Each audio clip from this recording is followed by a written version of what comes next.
Hello everyone. In this video, I'll show you the intermediate stage of my work on Silvia S13 made out of clay, and here's how it looks right now. The car isn't finished yet, but there's already something to see.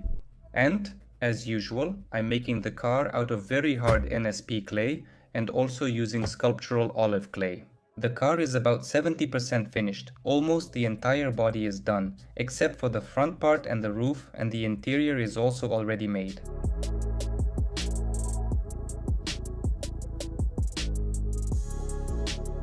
The light-colored interior immediately catches the eye. This time, I decided not to make it just black as usual, but in color, and it looks pretty good.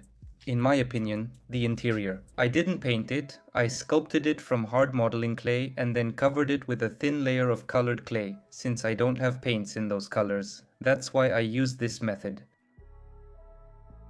The wheels that are on the final model now and will stay are also made of modeling clay. Subtitles. The rear part is almost completely finished. I've already sculpted the trunk and the bumper. The trunk isn't attached yet, it's removable, but it won't open anymore later. I'll glue it on afterward.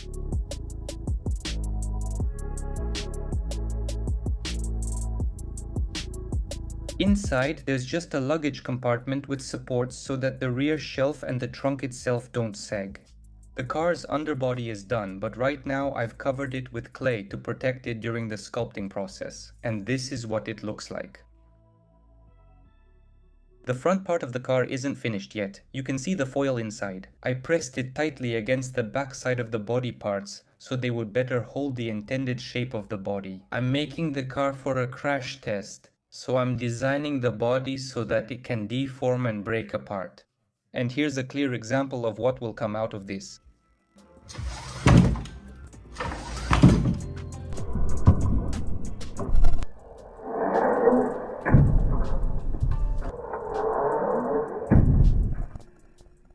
It's been a while since we've had crash tests. That's why I want some spectacle and action.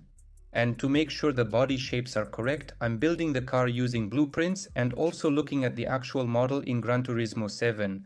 And I'll be modeling the engine based on Forza Horizon 5.